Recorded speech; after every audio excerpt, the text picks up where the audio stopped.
Hey folks, this is Kalani. We have some very interesting updates to go over this week. A few classes are getting some very nice buffs as we quickly approach the potential release date of patch 10.2. There's a new Renown catch-up system in the latest PTR build that could help you all get caught up with reputations and renown in Dragonflight. There is some nice user interface and quality of life updates to go over, and we have one more piece of evidence that points towards 10.2 being the last major patch of the Dragonflight expansion, which could mean we will see no more content in Dragonflight and we will instead be quickly moving on to our next expansion. There's a lot to talk about, so let's break it all down. Now before we jump in, be sure to hit up that like button and subscribe so you never miss another video.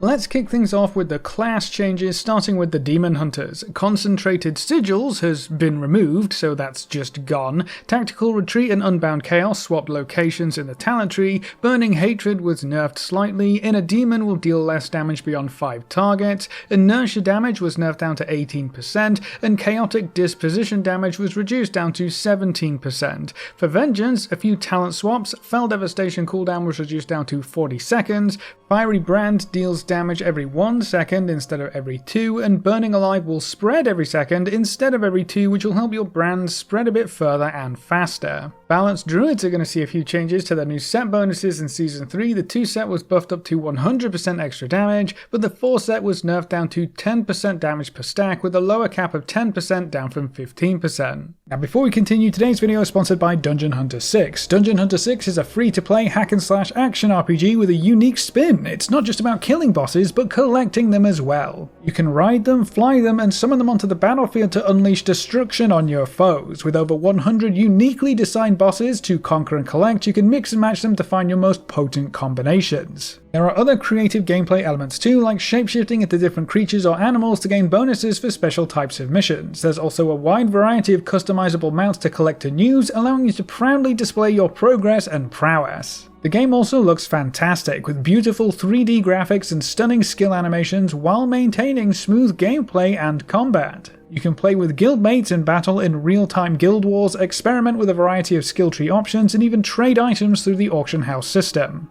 Dungeon Hunter 6 is available for free on Android and iOS, and if you click the link in the description or scan the QR code on screen if you're viewing on PC, you'll get a special starter pack worth $50. You can also join the launch event to win great prizes like an iPhone 15 Max, PS5 and more, starting on October 15th. Be sure to check the description for details. Now getting back to the video, Evokers have a very nice buff for Devastation. All of their spell and ability damage will be increased by 3%, so a decent-ish buff across the board, but then they also get a 15% increase to Disintegrate, which makes up a big chunk of their single target damage, so that's going to be a very welcome buff indeed. Moving on to the monks, Mistweavers have a few changes this week. Bounce Back was buffed up to 20 and 40% reduction, which was doubled from 10 and 20%, and it will also be easier to trigger, from 15% of your max health and damage down from 20%. Clouded Focus stacks up to 2 times and no longer increases the healing of Vivify before its first application, and then Vivify and Invigorating Mist Healing were both buffed up by 12%.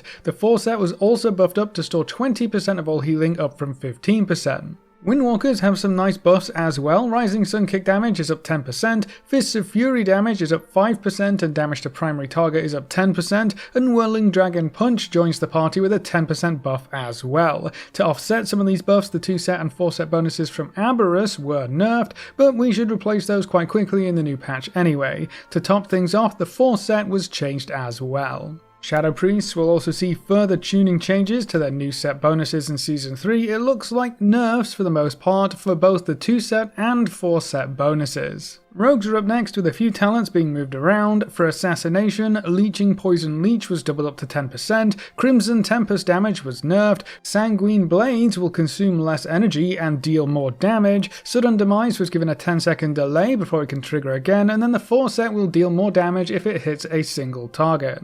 For Outlaw, Sinister Strike damage is up 10%, Audacity causes Ambush to replace Sinister Strike when the effect is triggered, which is actually a really nice quality of life change, and it could help free up a key binding while ensuring you don't miss Audacity procs, and then Killing Spree damage was increased by 25%. For Subtlety, Eviscerate damage is up 8%, Exhilarating Execution was buffed up to 5%, Shadowed Finishes was buffed up to 30%, and Shuriken Tornado will no longer generate bonus combo points from Shadow Blades.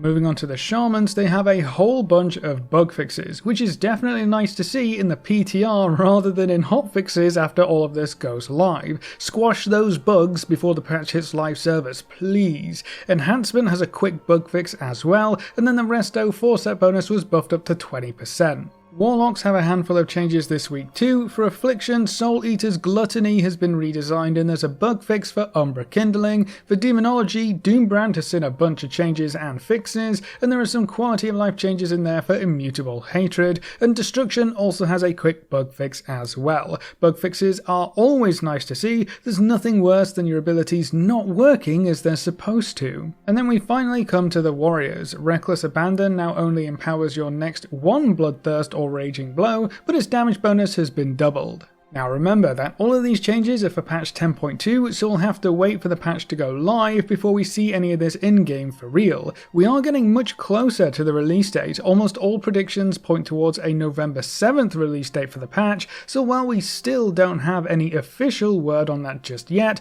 I don't think it could really be any other date at this point. We would have had an announcement if it was earlier than that, and I can't see them pushing it out much further, so I would put my money on a November 7th release date, which means we don't have too much longer before we actually get to play with these changes in place. But as we get closer to release, the class changes usually shift over to targeted balance changes, so expect to see some more sweeping buffs and nerfs over the next few weeks. Moving on, patch 10.2 will give us a new way to farm reputation with Dragonflight factions, or at least the older factions, so this will include every faction except the new one coming in 10.2, the Dream Wardens, which means you can very easily catch up to the max renown with every older faction when this patch goes live. It's just going to cost you a few flightstones.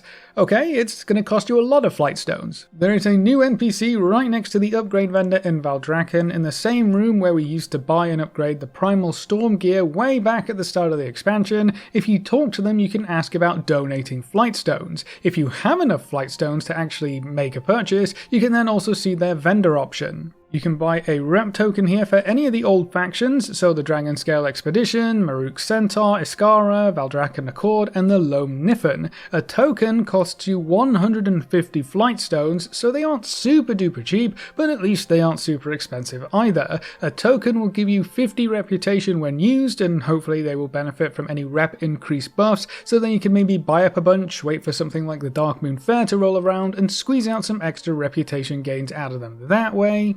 But with each renown level requiring 2,500 reputation, you'll need a total of 50 tokens per renown level, which will cost you 7,500 flightstones, if I can do math anyway, so it's definitely going to add up over the long haul. The good news is that when you get towards the end of the season and you're stuck with 2,000 flightstones without any good way to spend them, this will be a nice flightstone dump if you want to get some renown unlocks or rewards without actually having to do any renown farming. They might also include a Dream Warden token later on in Season 3 or as part of Season 4, assuming that's something we're going to see. Either way, we'll have a new way to spend flightstones in patch 10.2, which can help fill in some gaps in your renown page. Now, I do hope they actually reduce the cost of these going forward, or maybe increase the reputation gains. The 7,500 flightstones per renown level is quite excessive, but I guess the point is this isn't supposed to be the main way to get reputation. This is just supposed to kind of fill in the gaps or help you catch up. We'll have to wait and see until the patch goes live. These numbers definitely could change. Now, in other news, there's a cool little quality of life update in this week's PTR build that lets you change how your quest text looks in-game. We only have a few options for now, but with how this is set up, I imagine they could add plenty more later on. In Options, under Accessibility and General, there's a new option here for Quest Text Contrast. This changes how your quest window appears when accepting or turning in quests. So we have Default, which is what we've been using up until this point, the parchment color with black text. Light 1 is a lighter parchment, close to off-white or pale yellow with black text. Light 2 is almost white with black text on it, and then Light 3 is more of a dark grey background with black text. And then we have Dark Mode. This is a dark slate background with white text, which is quite nice on the eyes in my opinion. I use dark modes for almost all of my apps and browsing these days, and I much prefer it over a light background with dark text. It just seems easier to read for me and it's easier on the eyes, so I will definitely be switching this over to dark mode as soon as 10.2 goes live, and probably never changing it back. Now sadly you can't preview these settings as you change them, so you want to find a quest NPC who you can quickly talk to get the quest window up so you can then compare for yourself. It's a small change in the grand scheme of things, but these little things can definitely add up over time to provide large quality of life changes to the game. Which quest text setting do you think you'll use going forward, or will you keep it to the default and forget this setting exists? Let me know in the comments below. And then to round out this video, we have another interesting addition to this week's PTR build, a new infinite augment rune. The Dreambound augment rune will give you the effects of a regular augment rune, except it doesn't have any limited uses, so you can just use it over and over and over again until the end of the expansion, when it will probably become obsolete just like every other infinite augment rune we've seen previously. There are two important factors I want to talk about regarding this augment rune. The first one is that it is significantly more expensive when compared to the previous versions we've seen. The Dreambound augment rune will set you back 100,000 gold, which is pretty much double what the previous infinite runes cost. I understand that part of this item is convenience, not having to worry about your stock of augment runes or filling up before raid or dungeons or anything, but it's also a cost-benefit analysis. This will heavily depend on augment rune prices on your server, so if augment runes are super cheap on your server, forking over 100,000 gold might not be worth it. If runes are expensive,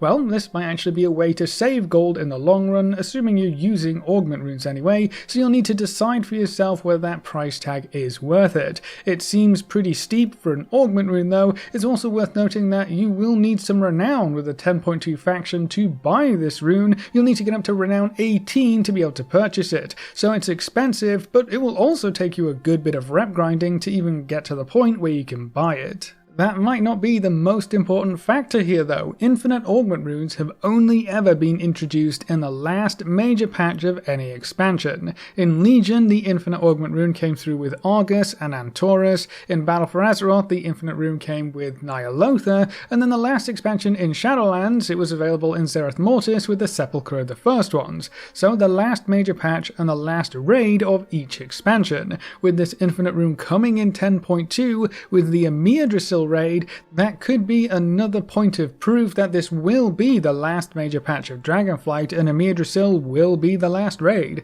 Obviously the dev team could pull a fast one on us and sneak something in later on, but it's seeming more and more likely that 10.2 will be the last big update of this expansion. We'll have to wait and see what is revealed at BlizzCon for a solid answer though. But that's all the updates we have for this week, so that's it for this video. Do you think the Infinite Augment Rune proves 10.2 is the last major patch for Dragonflight? Leave all your thoughts in the comment section below. A big thank you to all of our supporters over on Patreon and to all of our members here on YouTube. You can see the names floating by on screen. If you'd like to add your name to the end of every video with a special shout out at the start of the next video, you can find links in the description over to Patreon or click the join button just below this video. And if you want to see more videos like this, make sure to subscribe and ring that notification bell so you never miss another video. Thanks for watching folks, good luck and have fun, and as always I will see you next time.